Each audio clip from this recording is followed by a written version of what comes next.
Okay, I want to have this recording. So anybody who has seen these sessions of mine knows that I start and then I have to restart. So I'll be really fast. I have Denora Della Camara, who is just a powerhouse in New York, a mom of 2 dyslexic sons. She serves as our legislative advocacy chair. She's really the glue that keeps all of the groups in New York together. And when we first decided to have this event, it was because of a lot of the knowledge that she has shared with me and all of the people that I refer to her so she could help. And then we have Ashley Roberts from Texas, founder of the Dyslexia Initiative, also a mom of a son with dyslexia. And I have to just say this, probably the only other person that I know who is an English major and an MBA. And, you know, there's not very many of us. And so that's probably why we became friends. We have that commonality. So I'm so glad we're here. And of course, if you didn't hear, we have Lois Letchford because we had a bad storm last night and I have no internet. So I had to barge into Lois Letchford's house, the author of Reversed. So anyway, here we go. What I'm going to do is I'm going to ask our panelists some questions, and they're going to share their information. So the first question is, if you suspect your child isn't learning to read like many of their peers, what are the first steps you need to take? What do you need to know? Oh gosh, Denora, I'll let you go first and then I'll follow you. Okay, well, I think it's really important to know what type of reading instruction is being done in the classroom. So if you're in kindergarten or first grade, you need to figure out what's going on with the reading component, the ELA block. You know, are they learning how to sound out words? Are they what are they being told to do when they get to an unfamiliar word? You also need to be familiar with the grade level standards, expectations for the grade. Make sure that what you're expecting your child to do is consistent with what they're supposed to be learning. And if you see that your child is struggling, is getting frustrated, especially in the younger years when there's any kind of behavior issues, I always think red flag. They're getting frustrated. They could be acting out or seemingly, you know, task avoidant. May not be completely all attention, even though attention can overlap with learning difficulties. But oftentimes it's because they're struggling and they don't know how to communicate that. So they could be looking off task. So some of the first phone calls you might get, or some of the first red flags might be your child's not paying attention, may not be trying hard enough, you know, is goofing around instead of doing what they're supposed to be doing. Or you might notice your child is reading, but they're not really reading. They're just either guessing at words or they've memorized the book. For instance, my youngest son did that. He'd be reading a book to me and it was just, he memorized it in school. He'd read it once, or the teacher would read it once, and it was the predictable type text, which has very little variety per sentence. They just switch up one word. It's repetitive text, basically. And so it's just memorization. They're not really reading. And if that happens, you have to ask for, in New York, for instance, they're supposed to be doing benchmark testing, benchmarking children 3 times a year, fall, winter, and spring. So you can ask the teacher, you know, can you let me know how my child did on benchmarks? And see, you know, the benchmarks are supposed to look at your literacy indicators, your foundational skill sets, especially in K through 2. So that will give you an idea too, if your child is having issue with letter sound fluency, letter naming fluency, phonemic segmentation fluency. These are all components that go into skilled reading. So if those are below average, those are areas to work on, or to ask the teacher to work on, you know, what are you doing to build up on these skills? Oftentimes these benchmarks are not being always looked at for that, because they're also looking at, most schools in New York anyway are doing your running records and doing more subjective assessments and using programs that are not based on science of reading, unfortunately, and they're you know, using your leveled books and predictable text and not always focusing on decoding. They're still doing, unfortunately, picture cues and things of that nature. So if your child's struggling to read, you definitely need to be aware of the programs being used and how they're teaching reading, because if they're using those contradictory strategies and the strategies that take you away from focusing on the letters on the page, you're going to your child's really not going to learn how to navigate sounding out words. They're going to be guessing, and they're going to be learning strategies that poor readers do, not skilled readers. Knowing what good reading instruction looks like is important, but also knowing what reading instruction that will hinder reading progress is equally important, because if that's going on at the same time that, let's say, you're trying to help your own child, or let's say you're getting tutoring for your child to improve reading, or your child is getting pulled for reading services that is using appropriate targeted interventions that involve science of reading, structured literacy, and then they're back in the classroom going on with the 3 cueing and guessing strategies, it's going to take away from what they're learning. So I guess the real answer is you have to know what the standards are, you have to know what's expected, and then you have to know how it's being taught. And you have to make sure, however it's being taught, is not going to be contrary to the methods that we know are proven by cognitive science, reading research that works to how all skilled reading takes place. Because it's, all people that are good readers, all students that become good readers get there by learning how the sounds associate with the printed letters and how those letters come together to make words. Good readers are not guessing at context clues or guessing at pictures. They're learning to read, and then they associate the sounds and the letters together. There's no short answer. No. Sorry. And if I could add to that, I know when we began this journey, a lot of what Denora said is not something I could have, that I didn't know, and B, I definitely couldn't have verbalized in any way, shape, or form. That's a lot of that, I think, is part of what we learn. One of the things that I always tell parents when they start off is, you know your child. You are your child's safe place more than anybody else on the entire planet. So if somebody is telling you something that feels to you like it's counterintuitive to what you know about your child, you need to be listening to your own instincts. Mm-hmm. And 2, what sort of behavior are they exhibiting in class, like Denora was saying, versus what they're exhibiting at home?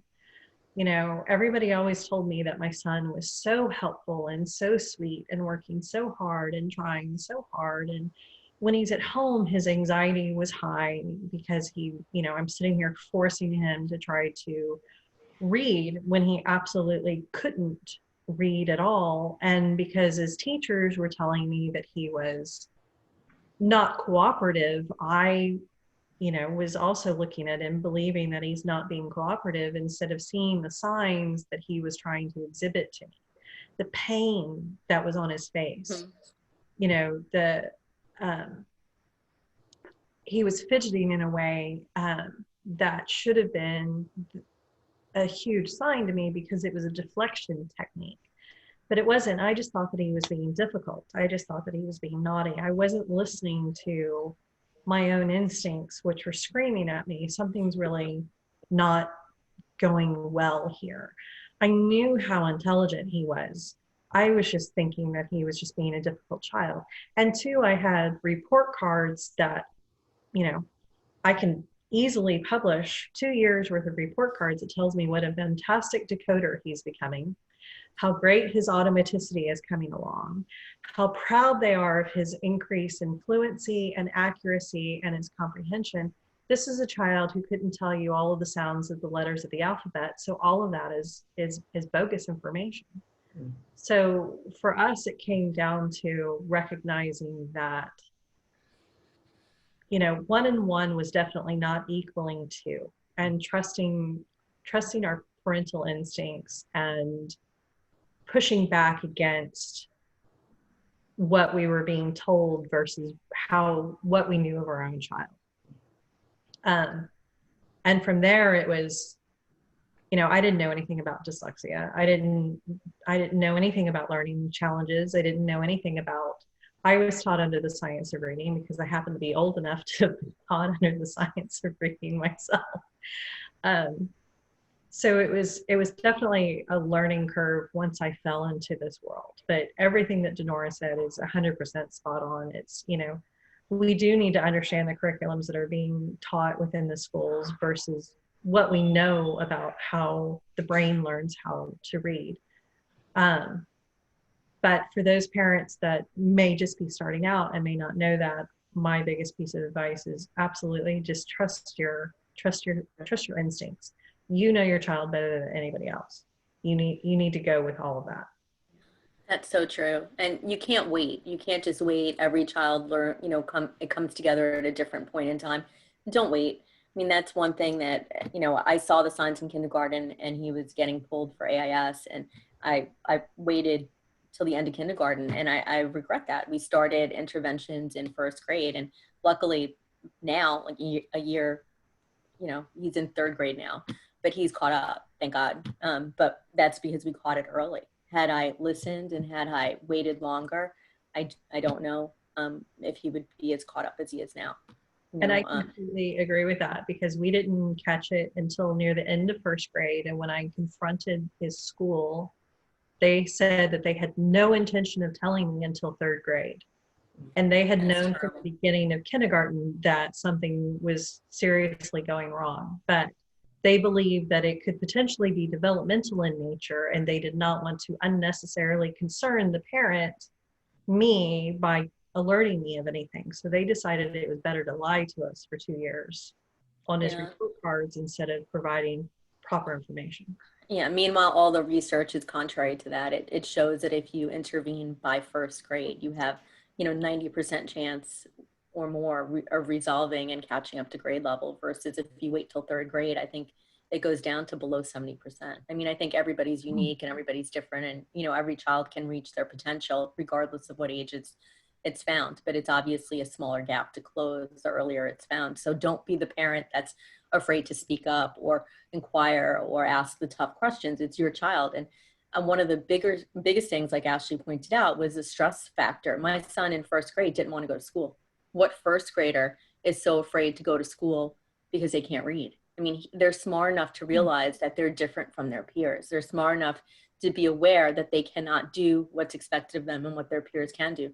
Matthew did not want to go to school. He'd be crying, "Mom, I don't want to go. Everyone's going to figure out I can't read. I've been guessing the whole time and memorizing and making stuff up." And even his AIS teacher, who's lovely, very sweet teacher who's doing this for so many years, said Matthew memorized all his sight words on index cards, but if I put them together in a sentence, he's blind. It's like he's never seen them before. And she didn't know it was dyslexia. And we had to get him, the school did their testing, and then we did our own private testing, and obviously that's what it was. But he was not getting the appropriate interventions until we got the diagnosis. That's why getting a diagnosis is relevant, because it does help streamline how you're going to approach it in school. Yeah, I mean, the message, is definitely that we have to catch these kids early when their brains are poised to learn to read. And it's the challenging time, because there's a lot of people out there who just think, these cliches exist. It's going to eventually come to them. And and as parents, I mean, I remember being told, you have such a great kid, and all you do is focus on the fact that she can't read. She's so artistic, and she has all these strengths, and you start doubting yourself. And it's important, as you said, that we learn all we can. We trust our instinct. And I am going to cross into, for the sake of the time, the next question. And I bring this up because the next question,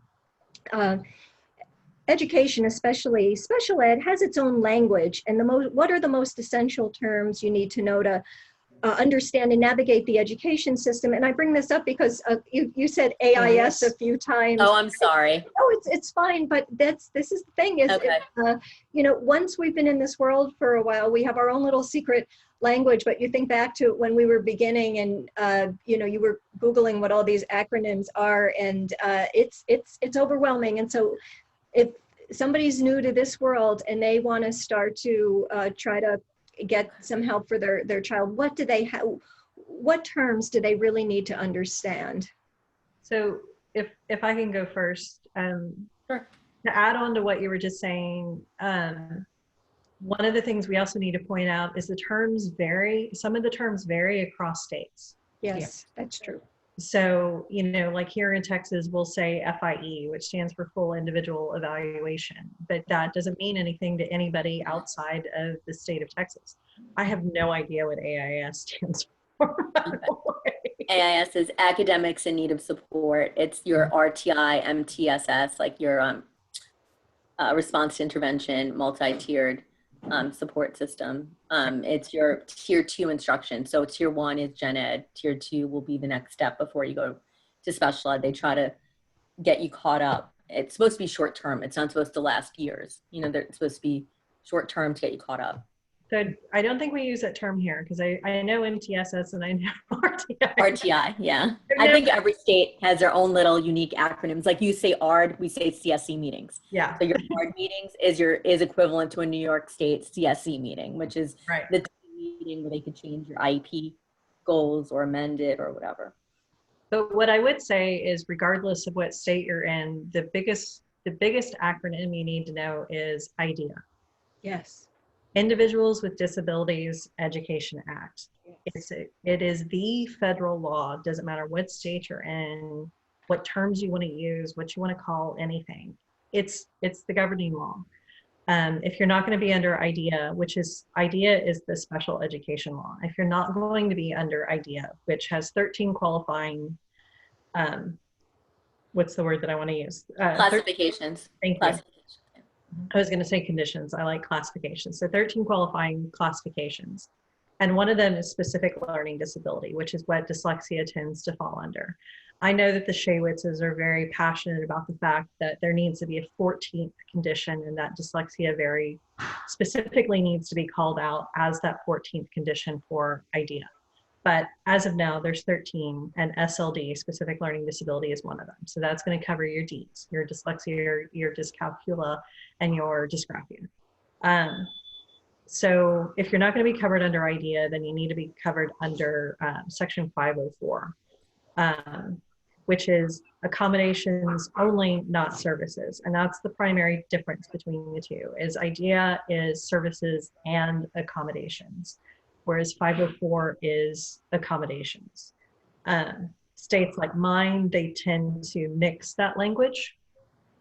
In my state, we tend to do dyslexia under 504, which Texas has actually gotten into an extraordinary amount of trouble with the Federal Department of Education for. But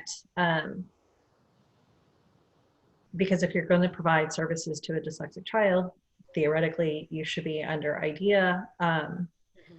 But then, you know, that's a whole debate that we could spend a couple of hours talking about specifically, which I won't take you down that rabbit hole. But I would say, regardless of what state you're in, you simply need to know what laws are protecting you. And then you need to learn the terms for your state. But figure out what you want to do as a parent and pursue it with as much passion as you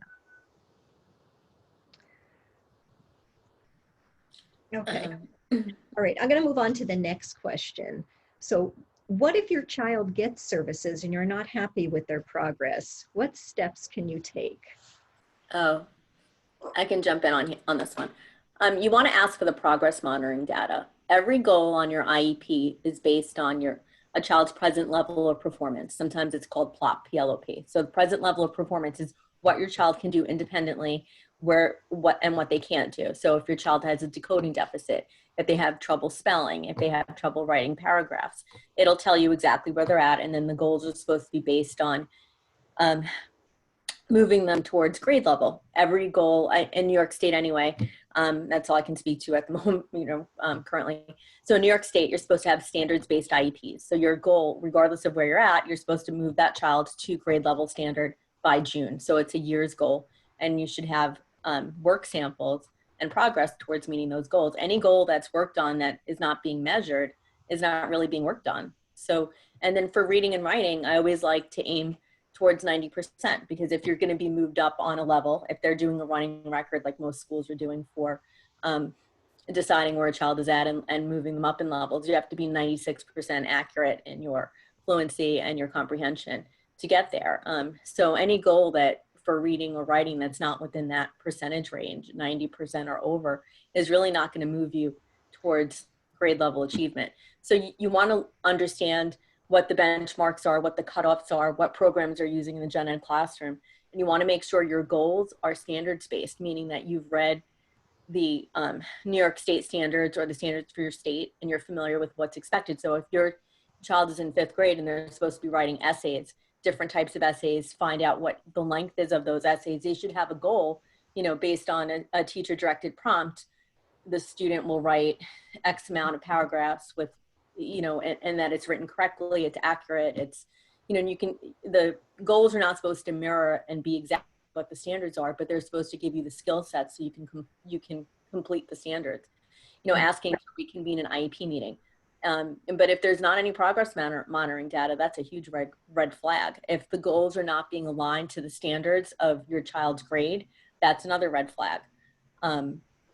So those are things you can definitely do. Getting an independent eval is also helpful in these situations, because then you could see where your child really is at. You have more objective data to go by.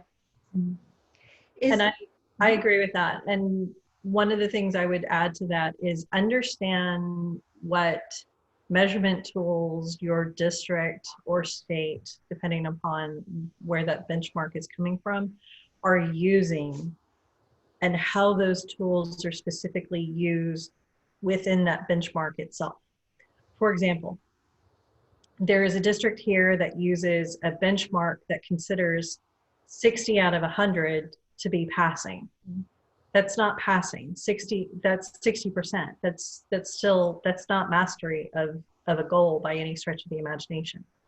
Another thing to watch out for is, and this is a huge fight that I know several people have gotten into, including myself, is people will consider, like, your district has invested in a very specific dyslexia program, right? And so they will consider that a lesson has been taught, therefore the lesson is mastered, and therefore you're moving on to the next thing. And so all of a sudden they'll look at you and they'll say, well, your child's completed the program, so we're going to exit them from dyslexia intervention. Having taught a lesson is not mastery of content. And that's why you need these unbiased evaluations, like Denora was saying. You can get them through the, the CTOP2, the GORT, the FAR, and the FAR is dependent upon what age you're talking about for the child, but you need a real benchmark that is proven to be used in order to show mastery with a child. And I'm fully aligned with Nora. It needs to be at least 95%, because anything less than that is not mastery of content. Exactly.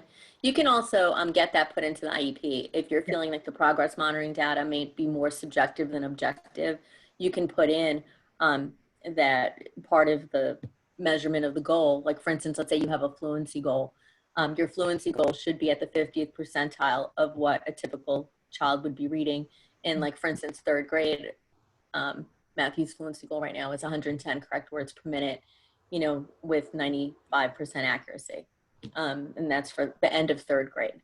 Right. So that's just an example I have off the top of my head. But what you can do too is say, as measured, 2 out of 4 trials per month, also as per the GORT or KTEA. I think the GORT is the one that has the rate, reading rate. And so that way, that's an objective.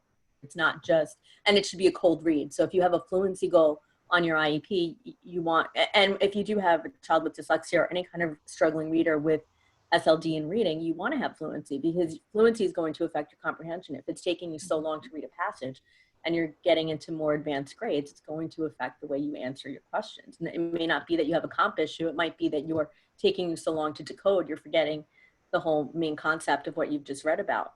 Right. So it all kind of relates.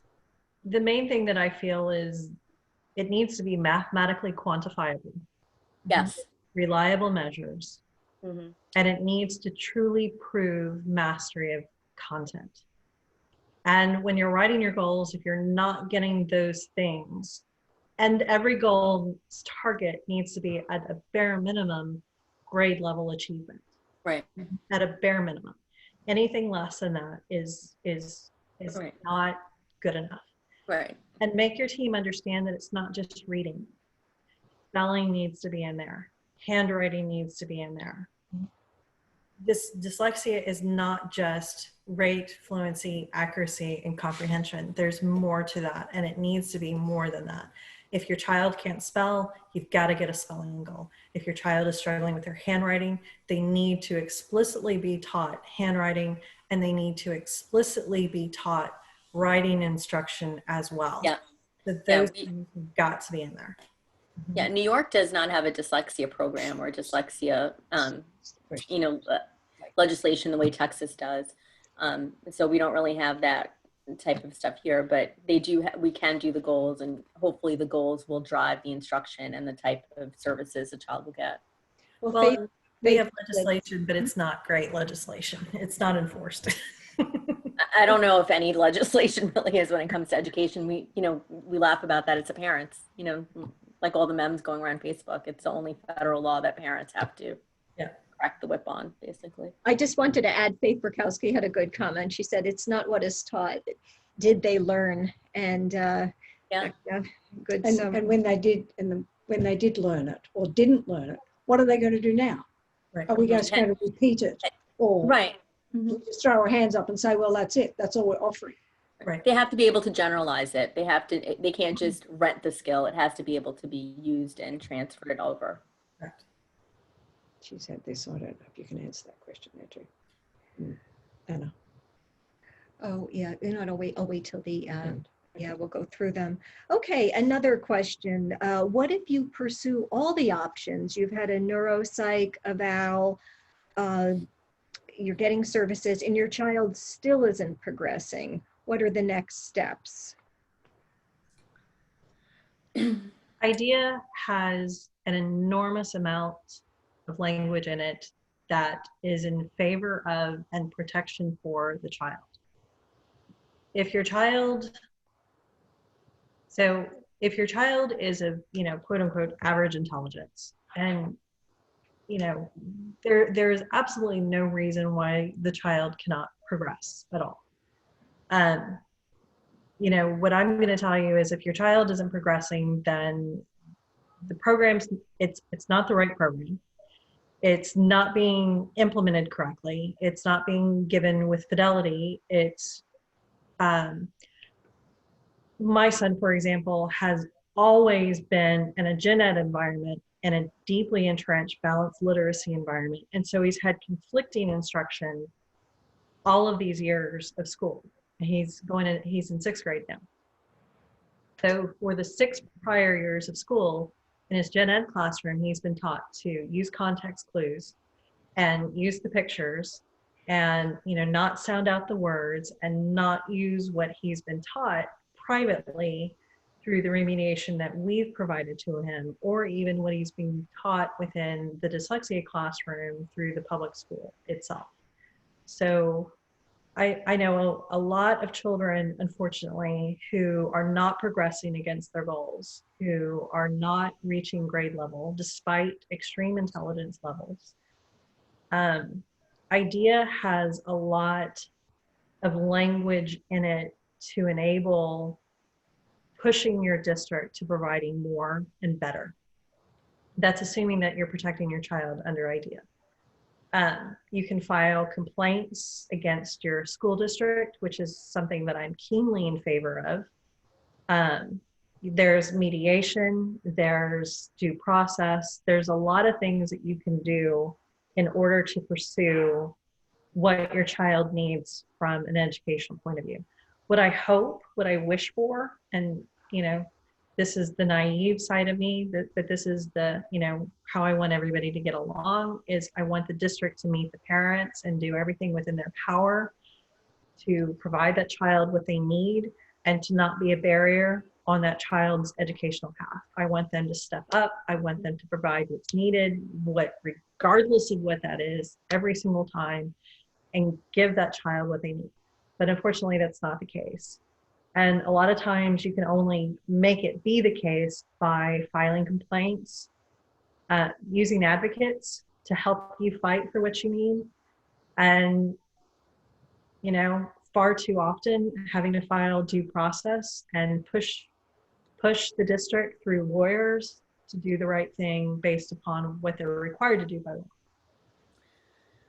What's interesting is New York State, even though we don't have legislation like Texas does, but we do have a Q&A for dyslexia. It's guidance that's binding. And in the guidance for New York State Q&A was August 2018.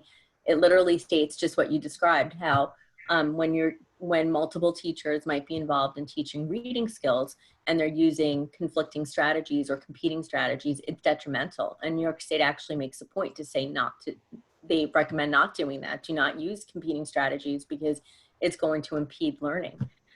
So that has been helpful to me when I try to advocate as best I can at meetings to bring that to everybody's attention, because sometimes they can only know what they know. They don't know what they don't know. And I think part of our jobs too is trying to be collaborative, because we're all on the same team. We want to do what's best for the students. You want to see these students succeed. It's a win-win for everybody when everybody can get on the same page. So sometimes too, once they see a child who they might have written off in their heads, like I was told going into first grade, I was told that I had a lofty goal if I thought my son would never be a grade level. So obviously he's a grade level, wasn't such a lofty goal. We did it, it took work on my part with private tutoring, as well as the school not doing what would impede him.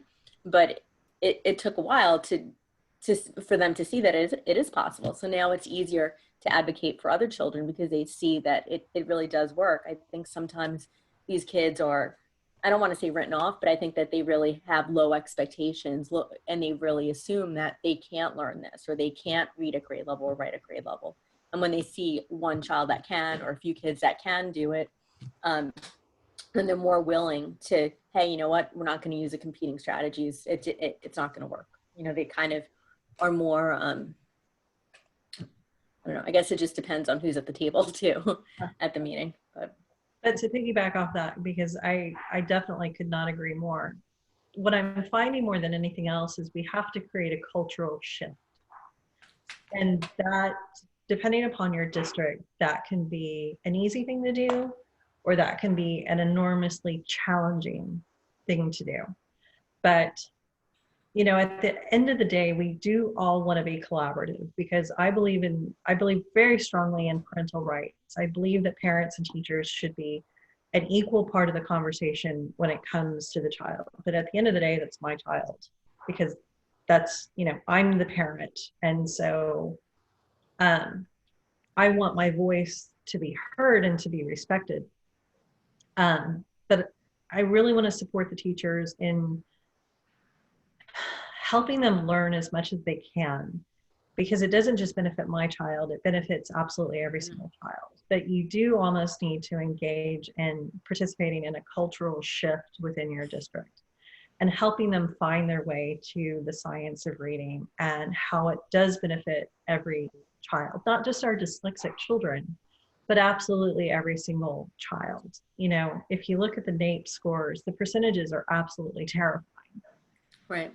And we have to change that. But it's not just, and I said this recently in our newsletter, dyslexic parents are going to happily hold the literacy flag for our nation high in order for literacy to be the primary goal.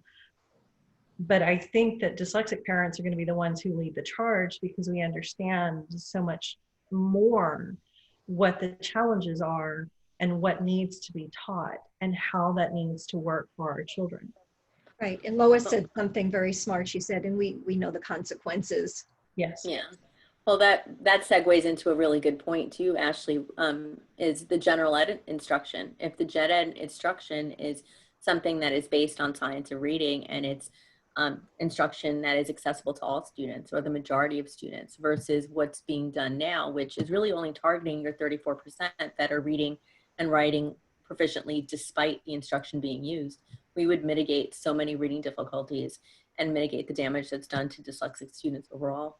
It would save a ton of money in budgets. It would save so much heartache for these kids. And because right now we have over 64% that are reading below proficiency. That's what, 5th grade or 8th grade level? That's the 4th grade level. It gets 4th 8th grade at 67% are reading below proficiency. Yeah. And that's not, that they're not all dyslexic. 20% might be, but the rest are poor teaching. you know, and it's not even the teacher's fault. It's just the way they were taught and the programs the schools are pushing. And again, it goes back to you can only know what you know. But I think one of our missions in a way is to try to point out that using structured literacy is going to benefit all beginning readers, all struggling readers, and completely essential for your dyslexic students. You know, it's not going to harm anybody, unlike balanced literacy, which has harmed my children, your child, and countless other phone calls and emails we both get every day, trying to help everybody we can. Right. Yeah. And there's a key thing about structured literacy as well, and this goes to literacy for absolutely all people. There's a lot of conversation in our schools, and this breaks into our social culture on a great level about reading to your child for at least 20 minutes every single night from as young of an age as you possibly can, so that you introduce them to, and I'm not a numbers person, so I can't think of like what that number is, but if you like read to 20 minutes to your child every night from like birth to the age of 5 versus a child who's only read to for a year, the difference in the amount of vocabulary that they've heard is I mean, there's in the millions. Yep, 30 million words. However, if you give a child who has never been read to because they're in a literacy poor environment versus a privileged child who is in a literacy rich environment, structured literacy from the get-go, you level the playing field. Right, exactly. I read that too. Mm-hmm. It doesn't matter how literacy rich or poor the environment the child grows up in and may continue to grow up in after that.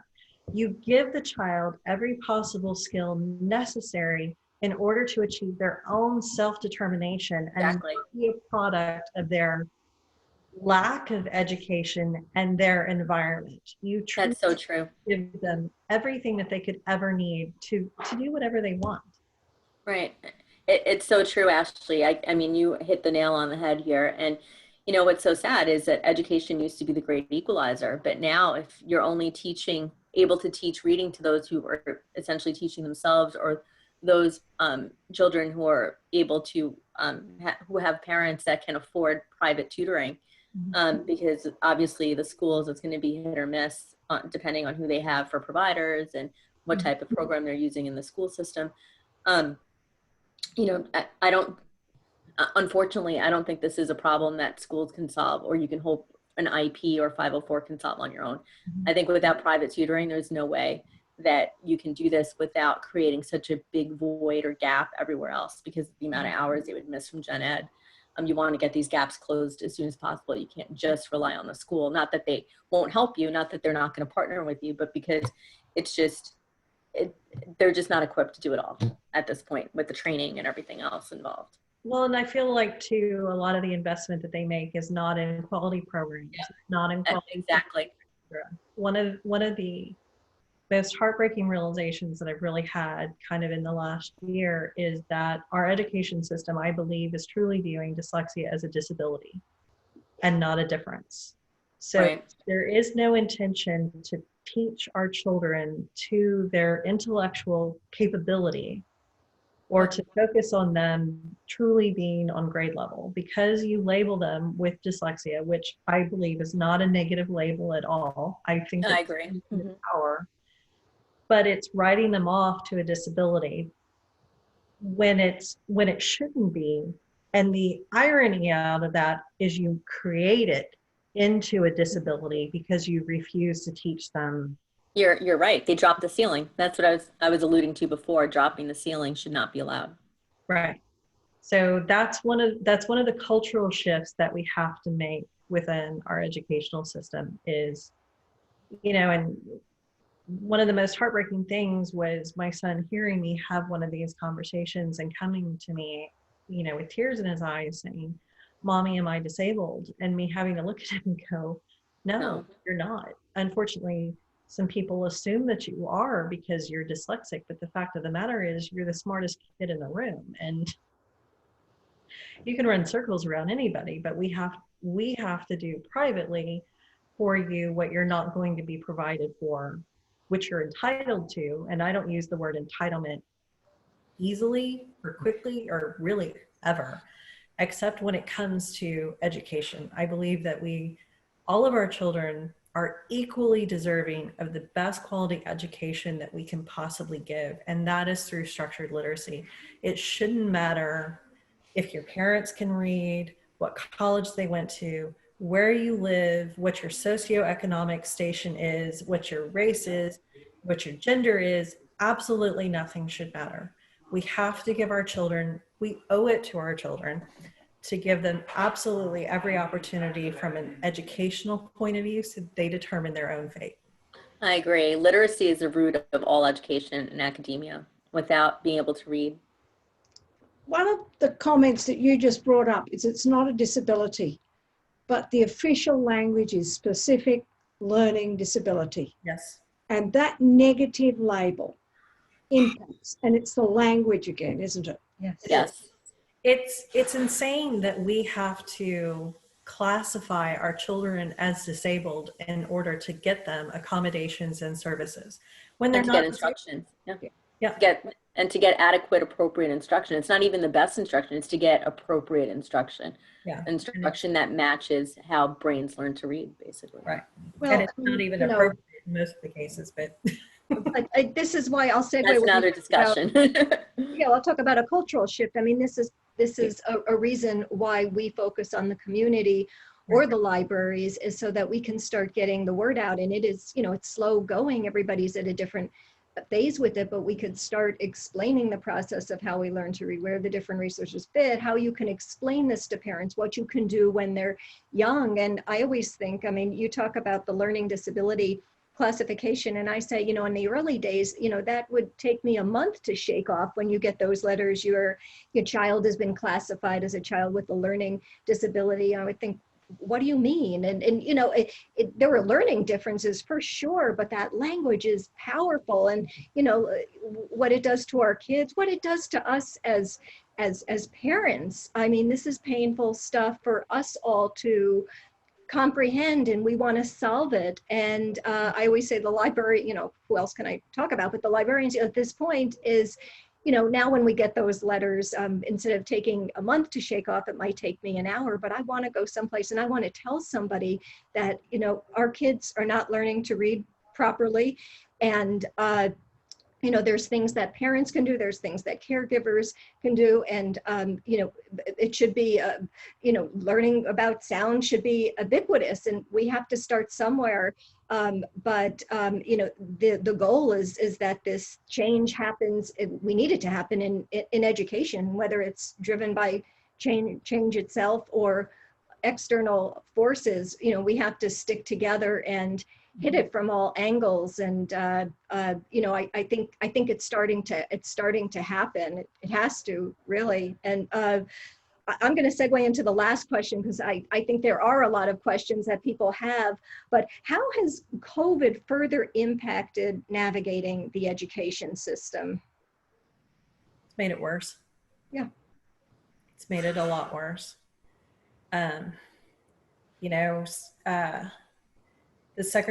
secretary of my son's going to let the dog out of the kennel, so it's going to be really loud for a second because it's feeding time.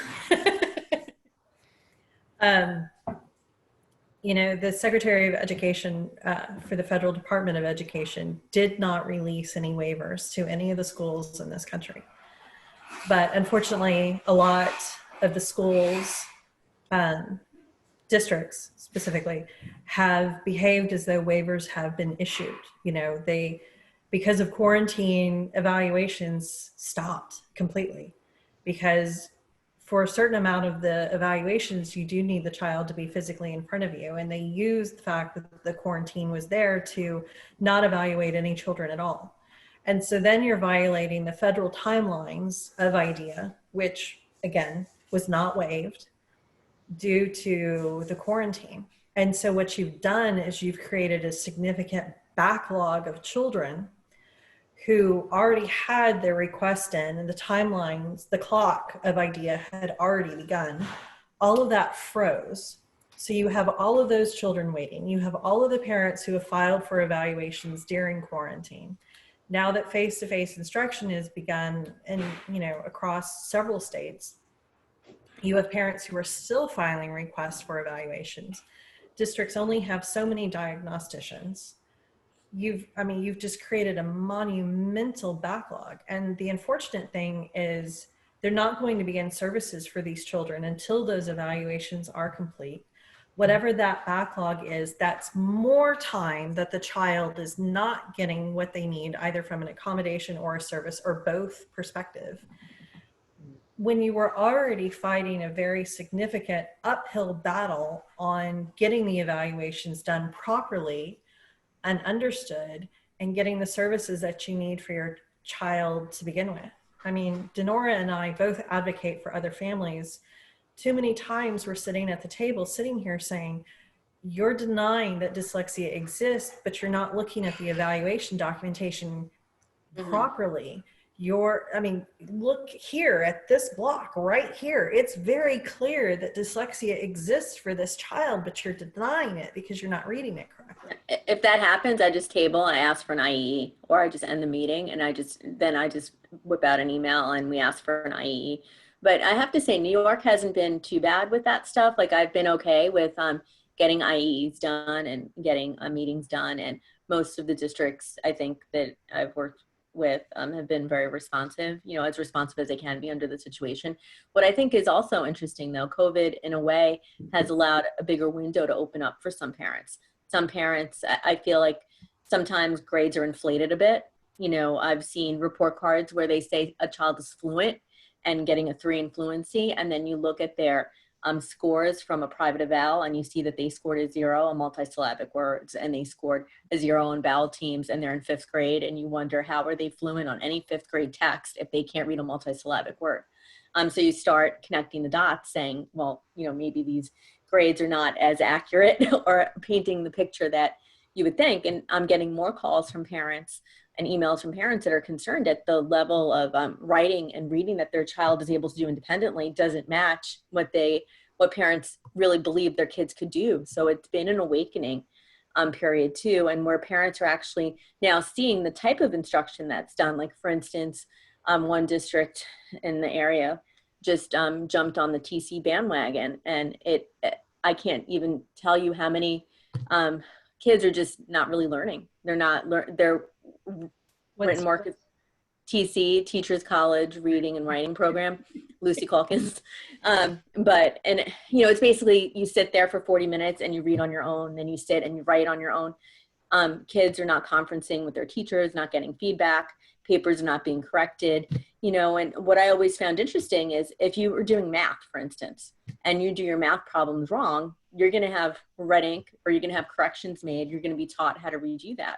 But if you're writing, I'm not sure why you can sit there for 40 minutes a day and write and have nothing corrected. It's still an essential subject. You still need to know how to write correctly, but certain programs, it's just, I don't know. I mean, kids with learning differences, which I like to call it for reading and writing, really need more structure than that. That programs like that, if your child is struggling in reading and writing and they're in K through 5, you really need to look at what's going on in the classroom and see if you can get them, additional supports or have at least differentiated instruction where you're using other means to support these kids, because they're going to be lost.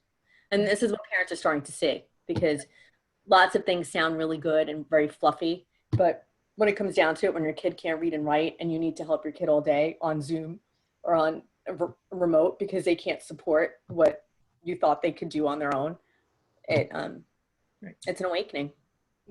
And I will agree with that. I mean, that's one thing that I have to say, that probably the sick side of me has taken a certain amount of glory in, is parents have really had the opportunity to have a firsthand look at what their children are struggling with. And this situation has really opened so many eyes and had parents start asking some really tough questions that need to be asked. Yes. And honestly, they need to be answered with honesty and integrity. And again, that's part of the culture shift and being collaborative and us all moving forward in the right direction together. Definitely. Well said. Well, it's about 10 to 9, and we have a number of questions. How far back do we want to go? Use your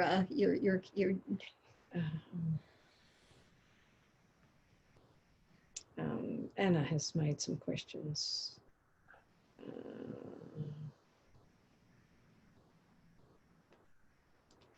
What else do you want? That one there, that's where it Okay. started. Yeah. Okay. Is new to you a reasonable stepping stone, or is it as bad as F&P? His news stories is words and little pictures for clues. I'm not familiar with new to you. I'm not No. familiar with new to you, but anything that's using pictures and context clues, I'm not going to support at all. Right. That's the antithesis to science of reading. That Right. doesn't go along with teaching alphabetic code principles that's needed. Are all of these recommendations being suggested for the public education system? I would say yes. Yes. Yes. What else have we got? Let's see. Regardless of state. Yes. Absolutely. Great language is advocating.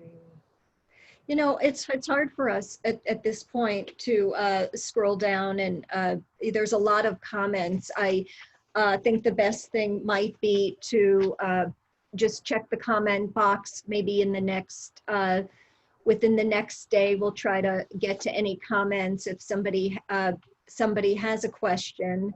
And I'm gonna wrap here. And what I would tell everybody is, for more information about navigating the education system and getting involved in educational advocacy, go to the Dyslexia Initiative website.